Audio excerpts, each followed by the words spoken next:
नमस्कार, आप जुड़ चुके हैं वैली एक्सप्रेस न्यूज़ के साथ। राज्यसभा मेंबर विवेक तनखा जी ने एक कश्मीरी जो पंडित लोग हैं उनके लिए एक बिल लाया है।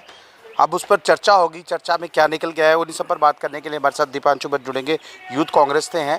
दीपांशु जी, क्या लग रहा है जिस तरह से कश्मीर फाइल्स आई, आज विवेक तनखा जी ने जिस तरह से बिल डाला है राज्यसभा में, क्या लग रहा है क्योंकि भारतीय जनता पार्टी की मेजॉरिटी है, ये करेंगे कुछ इसके लिए?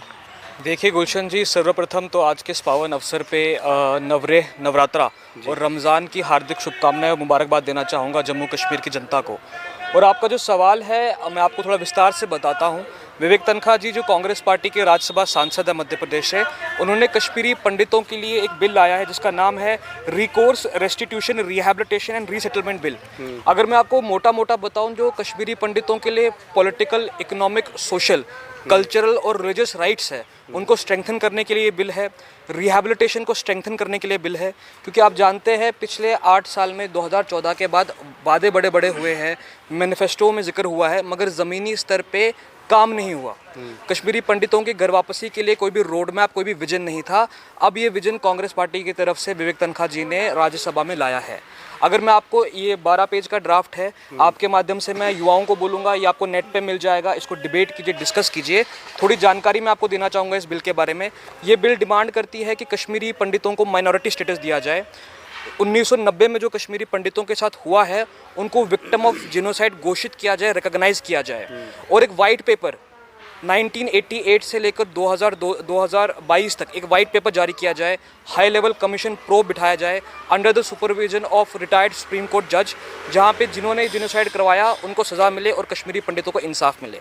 और दूसरी बिल ये बात, महत्वपूर्ण बात ये करती है, जो हमारा लॉस्ट हेरिटेज है, जो हमारे टेम्पल्स है, श्राइन्स है, उनको आइडेंटिफाई कीजिए, उनको प्रोटेक्शन कीजिए, कमेटी बनाइए जो उसकी देखभाल करेगी। एक दूसरा काउंसिल बनाइए जिस काउंसिल के अंडर इस बिल के सारे प्रोविजंस को इम्प्लीमेंट किया जाएगा। वित्त मंत्री सीतारमन बोलती हैं कि जो कश्मीरी विस्थापित लोग हैं इनको रिफ्यूजीज़ का दर्जा दिया जाए। क्या 32 साल पहले ये लोग सोए? क्योंकि जब ये काम हुआ था 85 से ज़्यादा सांसद इन्हीं के थे राज्यसभा में। देखिए, आपने जो दर्जा देना है दीजिए, उससे कोई किसी को परहेज़ नहीं है, सपोर्ट देंगे। मगर जो आपने वादे किए थे, आप वादों पे खरे नहीं उतर पा रहे हैं। आप वरिष्ठ पत्रकार हैं, आप जानते हैं 8 साल में Kashmiri Pandit community has been just played. उनके एक लीडरलेस लैंड है, एक विजनलेस पॉलिसी रही है भारतीय जनता पार्टी की। मगर आज ये ड्राफ्ट बिल कांग्रेस पार्टी के राज्यसभा सांसद ने लाया हुआ है और भाजपा की अभी मेजॉरिटी है लोकसभा में भी और राज्यसभा में भी, अब आसाम और मध्य प्रदेश के बाद। तो इनको यहाँ पे बिल को पास कर देना चाहिए, इसको कानून की शक्ल देनी चाहिए। ज़्यादा इसमें तेरा मेरा राजनीतिक लाभ नहीं, इंसानियत, मानवता और कश्मीरियत को आगे रखते बिल पास करनी चाहिए, क्योंकि इस बिल में इकोनॉमिक सिक्योरिटी की भी बात है। 10,000 रोजगार कश्मीरी पंडितों को देने की बात है। सॉफ्ट लोन, जो हमारे कश्मीरी पंडित भाई बहन एंटरप्रेन्योरशिप करना चाहते हैं, बिजनेस खोलना चाहते हैं, उनके लिए सॉफ्ट लोन देना चाहते हैं। और 20,000 प्रति महीना रिलीफ की बढ़ोतरी की जाए, वो वाली बात है। और सिक्योर एटमॉस्फेयर दिया जाए, पॉलिटिकल रिजर्वेशन दी जाए लोकसभा में भी और स्टेट असेंबली में भी। क्या लग रहा है जिस तरह से इस वक्त डिलिमिटेशन प्रोसेस लगभग कंप्लीट है, कुछ भी नहीं मिला कश्मीरी पंडितों को, कहीं भी नहीं मिला, क्या लग रहा है भारतीय जनता पार्टी जिस तरह से कश्मीर फाइल्स एक मूवी आई है, मूवी के माध्यम से वोट खींचने का जो काम है वो कर रही है, क्या ये ऐसा करना चाहिए था? मैं इसको पिक्चर नहीं बोलूँगा, मैं उसको आपकी कहानी बोलूँगा जो आपके साथ बीता हुआ है। देखिए, आपने 2 सवाल पूछे, पहले मैं डिलिमिटेशन पे आता हूँ। डिलिमिटेशन जो भारतीय जनता पार्टी ने अपने ही बंदों के लिए बनाया हुआ है, वो डिलिमिटेशन नहीं, डिग्रेडेशन कमीशन है। वहाँ पे जम्मू कश्मीर के आवाम के पॉलिटिकल राइट्स को साइड में रख के किस तरीके से भारतीय जनता पार्टी जोड़ तोड़ करके सरकार बनाए, उसी पे है। और कश्मीरी पंडित, जब से डिलिमिटेशन कमीशन साल 1.5 साल पहले आया था, तब से कश्मीरी पंडित डिमांड कर रहे थे कि हमारी कम्युनिटी डाउन ट्रॉडन है, मार्जिनलाइज्ड है, और किसी भी कम्युनिटी को अगर आपने अपलिफ्ट करना है तो उनकी पॉलिटिकल एम्पावरमेंट ज़रूरी है। तो मांग थी कि 2-3 सीटें आप स्टेट असेंबली में और एक लोकसभा में आप रिजर्व करेंगे कश्मीरी पंडितों के लिए, वो भी नहीं किया गया। और उल्टा हबा कदल सीट जो कश्मीर में है, जो हमेशा कश्मीरी पंडितों का गढ़ मानी जाती है, उसको भी 3 टुकड़े कर दिए गए थे। मगर एक कांग्रेस पार्टी थी जिन्होंने सड़कों पर लड़ाई लड़ी और डिलिमिटेशन कमीशन को भी अपना फैसला वापस लेना पड़ा, हबा कदल की सीट रिस्टोर करनी पड़ी, मगर रिजर्व नहीं की, एक वो दुख रहेगा। और जहाँ तक कश्मीर फाइल्स की बात आती है, देखिए कश्मीर फाइल्स एक पिक्चर है, उसमें जो दिखाया गया सही है, आपने सही कहा, कश्मीरी पंडितों की कहानी है। मगर मैं ये मानता हूँ कि उससे भी ज़्यादा त्रासदी हुई थी, मगर 1-2 घंटे की पिक्चर में इतना ही दिखा सकते हैं। मगर मेरा ज़ाती मानना यह है कि मिलिटेंसी के कारण पंडितों को तो वार किया ही गया, साथ में हमारे मुसलमान भाई भी थे, वो भी शिकार हुए, सरदार भाई थे वो भी शिकार हुए, यहाँ तक कि जम्मू के जो हमारे डुग्गर भाई है उनकी भी ज़िंदगी पे असर पड़ा।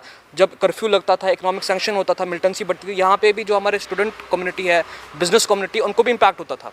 तो होलिस्टिकली मिलिटेंसी से तीनों खित्तों में, तीनों ये समाज में असर पड़ा है। इसमें ऐसा नहीं है कि तुम्हारे समाज में ज़्यादा, हमारे समाज में कम, मिलिटेंसी की वजह से सब हुआ है। मगर मैं धन्यवाद देना चाहूँगा विवेक अग्निहोत्री का कि उन्होंने पिक्चर बनाई। उस पिक्चर को देखने के बाद नरेंद्र मोदी जी ने कश्मीरी पंडितों का नाम तो लिया, नहीं तो 8 साल में कहाँ नाम ले रहे थे। ना स्टेट असेंबली में, ना पार्लियामेंट में, ना बजट में कश्मीरी पंडित तो गायब था। कम से कम नाम तो लिया। अब देखते हैं भाजपा क्या करेगी पिक्चर देखने के बाद। और मैं आपके दर्शकों को बताऊं, खसूसी तौर से कश्मीरी पंडितों को ध्यान रखना है कि पिक्चर में जो दिखाया गया है, कोई भी राजनीतिक पार्टी, खसूसी तौर से भाजपा, उसका राजनीतिक लाभ ना उठाए।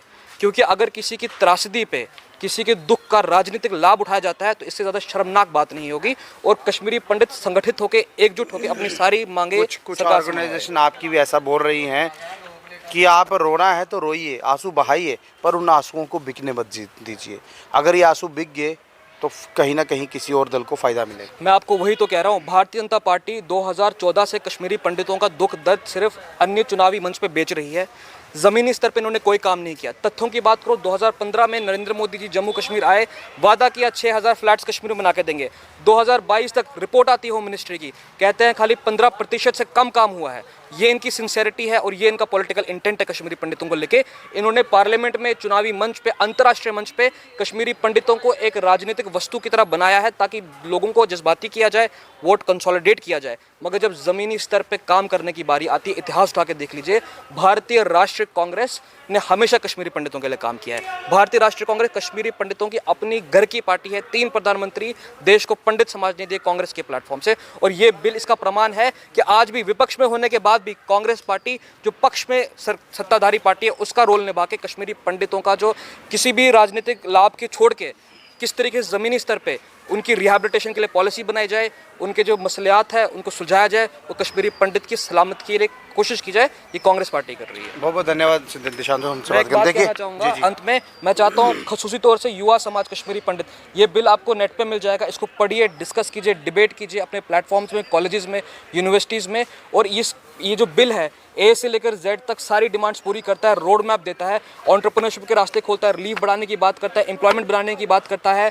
लैंड आइडेंटिफाई करने की बात करता है, कश्मीर में सिक्योर एटमॉस्फेयर देने की बात करता है, पॉलिटिकल रिजर्वेशन देने की बात करता है, और साथ में हमारे जो लॉस्ट हेरिटेज है उसको प्रोटेक्ट करने की बात करता है। तो ओवरऑल ये बिल बहुत ही महत्वपूर्ण है, ये दिशा दिखाता है। और मैं हाथ जोड़ के गुजारिश करता हूँ भारतीय जनता पार्टी के जम्मू कश्मीर के नेताओं से कि वो दिल्ली बात करे, इसमें राजनीतिक लाभ मत देखिए, इसको पास कीजिए, कानून की शक्ल दीजिए और कश्मीरी पंडित समाज को, आज नवरे का दिन है, पावन अवसर है, ये तोहफा दीजिए। देखिए, नवरे का दिन है, पावन अवसर है, और सबसे बड़ी बात है, विवेक पंखा जो अपोजिशन के नेता है, उन्होंने कहीं ना कहीं एक बिल लाया है। इस बिल को पारित करना चाहिए क्योंकि पावर में तो इस वक्त भारतीय जनता पार्टी है। 300 प्लस का जो आंकड़ा है, और बात की जा रही है कश्मीरी पंडितों के लिए, कश्मीरी पंडितों को जो पिक्चर बना के दे दी, कहीं ना कहीं भारतीय जनता पार्टी वाहवाही लूट रही है। अगर ये बिल कहीं ना कहीं पारित होता है तो कश्मीरी समाज जो है, पंडित जो है, कहीं ना कहीं इससे थोड़ा बहुत राहत उनको मिलेगी। कमेंट बॉक्स में कमेंट जरूर कीजिएगा। बाकी तमाम के अपडेट के नमस्कार। Straight line.